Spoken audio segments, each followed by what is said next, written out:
संविधान निर्माता डॉक्टर भीमराव अंबेडकर की जयंती और पूर्व पीसीसी अध्यक्ष मथुरा दास माथुर की पुण्यतिथि पर पीसीसी कार्यालय में पुष्पांजलि सभा का आयोजन हुआ।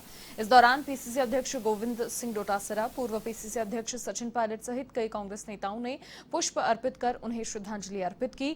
और इस दौरान विधायक वेद प्रकाश सोलंकी और जीआर खटाना समेत कई कांग्रेस नेता मौजूद रहे।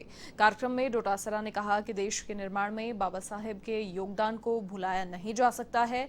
वहीं सचिन पायलट ने कहा कि अंबेडकर का योगदान सिर्फ संविधान तक ही सीमित नहीं है, बल्कि उन्होंने देश को दिशा दी है और हर व्यक्ति को अधिकार दिए।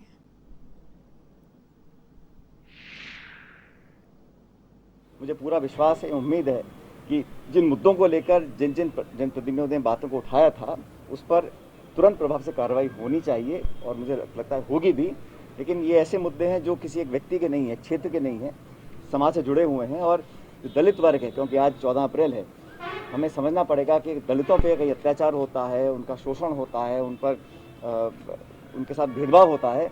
तो ये हमारे समाज के लिए आईना है और हम सब लोगों को अपने मतभेद भुलाकर दलित समाज के लोगों को वो मान सम्मान देना पड़ेगा। ये कोई दया दृष्टि नहीं है, कोई एहसान किसी पे नहीं है, वो इस देश के नागरिक हैं। जहाँ भी जाति होती है दलितों के साथ, मैं समझता हूँ उस पर तुरंत कार्रवाई करनी चाहिए और एक ऐसा सुरक्षा कवच बनना चाहिए प्रदेश के अंदर, लोग अपने आप को सुरक्षित महसूस करें, विश्वास से काम कर सकें और एक खुले माहौल में अपना जीवन व्यतीत। बाबा साहब जी की जयंती है। बाबा साहब देश की आज़ादी में और देश के निर्माण में बहुत बड़ा योगदान है।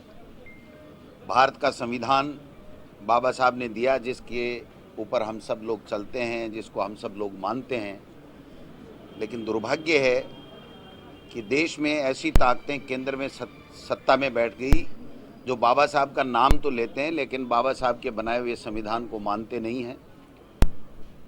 उसको तोड़ने का काम करते हैं, उसको ध्वस्त करने का काम करते हैं। और देश के गृह मंत्री ये कहते हैं कि अगर फार्म नहीं उठाया तो देश के गृह मंत्री रगड़ के रख देंगे।